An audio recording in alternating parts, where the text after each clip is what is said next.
प्यारे बच्चों, आज हम नैतिक शिक्षा का पाठ 8 सत्संग का महत्व पढ़ेंगे और समझेंगे।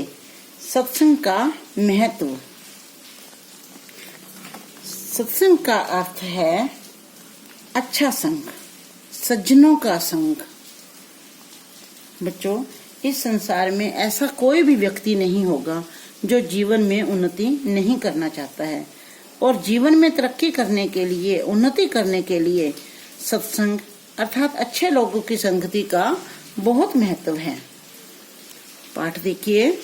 सज्जनों के साथ संग अर्थात मेल जोल करना, उनके पास बैठना, उनका उपदेश सुनना, उनसे बातें करना सत्संग कहलाता है। धर्म ग्रंथों में तथा कवियों की वाणियों में भी सत्संग की महिमा का बार बार वर्णन हुआ है। वास्तव में व्यक्ति के व्यक्तित्व का निर्माण उसके संग, साथ तथा परिवेश अर्थात वातावरण के आधार पर ही हुआ करता है। व्यक्ति जैसे परिवेश में, जैसे वातावरण में रहता है, अच्छे या बुरे, जैसे भी लोगों की संगति करता है, वैसा ही स्वभाव उसका बनने लगता है। यानी कि अगर वह अच्छे लोगों की संगति में बैठेगा तो उसका व्यवहार वैसा ही बन जाएगा। अगर वह बुरे लोगों की संगति में बैठेगा तो उसका व्यवहार भी बुरा ही बन जाएगा। अपने संगी साथियों के आचरण जैसा ही उसका आचरण होने लगता है। उनके गुण दोष उसके अपने गुण दोष बनने लगते हैं। यही कारण है कि धर्मशास्त्र तथा महापुरुष सत्संग पर, अच्छी संगति पर बल देते हैं और कुसंगति यानी कि बुरी संगति से दूर रहने के लिए कहते हैं। उनकी स्पष्ट चेतावनी है कि नीच लोगों की संगति से जो हमारी बुद्धि है वो भी नीच हो जाती है। सामानों की संगति बुद्धि को समान बने रहने देती है, जबकि सत्संग उसे विशिष्ट बना देता है। अच्छे लोगों की जो संगति है वो मनुष्य को काफी विशिष्ट बना देती है। सत्संग बुद्धि को उज्ज्वलता प्रदान करता है। चंदन के पास के दूसरे वृक्ष भी सुगंधित हो जाते हैं। अगर चंदन के पास जैसे कई और वृक्ष भी होते हैं तो उनमें भी सुगंधित फैल जाती है, सुगंधी आ जाती है। इसी तरह हमें अच्छे लोगों की संगति करनी चाहिए, बुरे लोगों की संगति नहीं करनी चाहिए। जिस प्रकार से जल की बूंद, जल की एक बूंद है, देखो अगर वह गर्म तवे पर पड़ती है तो उसी टाइम नष्ट हो जाती है, और अगर कमल के पत्ते पर पड़ती है तो मोती जैसी लगती है। और वही बूंद यदि स्वाति नक्षत्र में समुद्र की सीपी में गिर जाए तो वह मोती बन जाती है। यानी कि अगर हम अच्छी संगति में रहेंगे तो हमारा जो चरित्र है वो निखर जाएगा। उसी प्रकार सत्संगति जो है, अच्छी संगति जो है वो व्यक्ति को चमका देती है, व्यक्ति का व्यक्तित्व उससे निखर जाता है। नीच की संगति व्यक्ति को बर्बाद कर देती है। अच्छी संगति से व्यक्ति का अपना व्यक्तित्व निखरता है। आगे देखिए। महापुरुषों और साधकों की संगति से व्यक्तित्व इतना निखर जाता है कि असली मोती के समान अनमोल रत्न बन जाता है। यानी कि हमें महापुरुषों और अच्छे साधुओं की संगति करनी चाहिए। सप्त ऋषियों की कुछ देर की संगति ने वाल्मीकि को ऋषि बना दिया था। वाल्मीकि जो थे उनके बारे में चर्चा है कि वो पहले एक अच्छे इंसान नहीं थे, लेकिन वो जब सप्त ऋषियों की संगति में आए तो वो भी एक बहुत अच्छे बड़े ऋषि बन गए और उन्होंने रामायण तक लिख दी। पारस की संगति तांबे को सोने में बदल देती है। लकड़ी के संग सोना भी पानी बन जाता है। जिस तरह से हम कील को अगर पानी में डालते हैं तो कील जो है वो एकदम से डूब जाएगी, लेकिन अगर लकड़ी के संग अगर हम कील को लकड़ी में गाड़ कर डालते हैं तो वह लकड़ी के संग तैरती रहती है। इसी तरह से हमें भी अच्छे लोगों की संगति करनी चाहिए।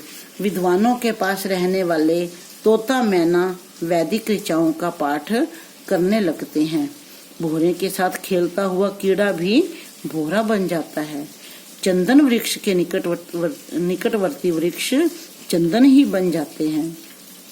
महर्षि दयानंद के संपर्क ने इस जाति को श्रद्धानंद, दर्शानंद, दर्शनानंद, हंसराज, गुरुदत्त, लेखराज, राजपाल प्रदान किए। गांधी जी के संघ ने जवाहर, पटेल, राजगोपालाचार्य, राम मनोहर लोहिया, जयप्रकाश नारायण, कृपलानी जैसी विभूतियां देश को दी। गोस्वामी तुलसीदास जी ने कहा है, बिन बिन सत्संग विवेक न होई, अर्थात सत्संग के बिना कभी भी बुरे भले की पहचान नहीं होती। कबीरा संगत साध की, जो गंधी की बास, जो गंधी कुछ दे नहीं, तो भी बास सुबास। अर्थात सज्जन का संग गंध बेचने वाले के पास में रहने के समान है। यदि गंधी अपना इत्र, फुलेल आदि कुछ भी न दे, तब भी जब तक वह पास में रहता है, वातावरण सुगंधित बना रहता है और पास बैठने वाला सुगंध लेकर ही आ जाता है। साधुओं की संगति ही सच्चा वैकुंठ वास है। किंतु जहाँ सत्संग व्यक्ति को शिखर तक पहुँचाता है, वहाँ जो बुरी संगति है वह उसे एक गड्ढे में धकेल देता है, जिससे निकल पाना कठिन होता है।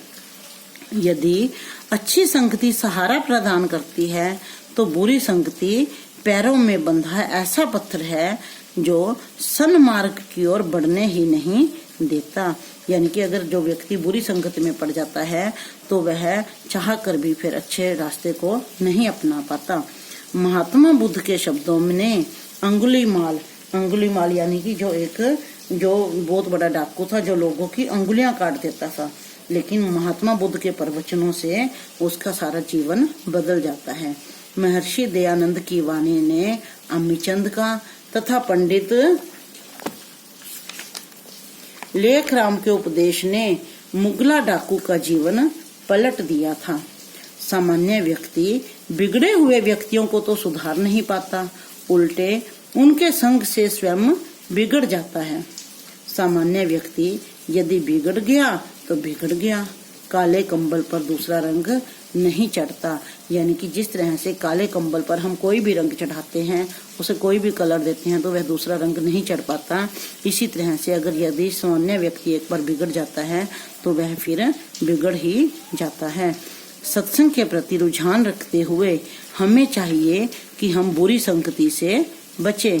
हमें अपने समाज को भी ऐसे व्यक्तियों से बचाना चाहिए जिनका संपर्क बुरे संस्कार छोड़ सकता है। एक बिगड़े हुए सेब का संग, आपने ये कहानी बचपन में सुनी हुई है कि एक अगर सेब टोकरी में रख दिया जाए तो वह सारी टोकरी के सेब को खराब कर देता है, और एक मछली जो है वो सारे तालाब को गंदा कर डालती है। पंचतंत्र की कहानी में भी बताया गया है कि दुष्ट के साथ न रहना, न जाना चाहिए। दुष्ट कौवे की शरारत के फलस्वरूप उसके पास में बैठा हुआ परोपकारी हंस तथा साथ में जाता हुआ निरपराध बत्तख मारा गया था। दुष्ट को दिया हुआ उपदेश आप बंदर और बयां के घोंसले की कहानी दोहराया करता है। हमने छोटे यूकेजी में पोएम भी पढ़ी थी नटखट बंदर वाली। तो जब चिड़िया नटखट बंदर कविता में जब चिड़िया बंदर को घोंसला बनाने की सलाह देती है, तो वह उसका घोंसला ही गिरा देता है। तो इसी तरह से कहा भी गया है कि दुष्टों से दूरी भी बनाए रखनी चाहिए, उन्हें उपदेश नहीं देना चाहिए। चोर का साथी चोर माना जाता है। कलाली के हाथ में लिया हुआ दूध भी शराब समझा जाता है। एक बार पैर कीचड़ में पड़ा तो फिर यह नहीं देखा जाता कि अब पैर कहाँ पड़ेगा। है सबके लिए यही उचित है कि सावधान रहें, सुसंग को, सज्जनों को अच्छे लोगों की संगति को अपनाएं और बुरी संगति से हमेशा बचने का प्रयत्न करें। धन्यवाद।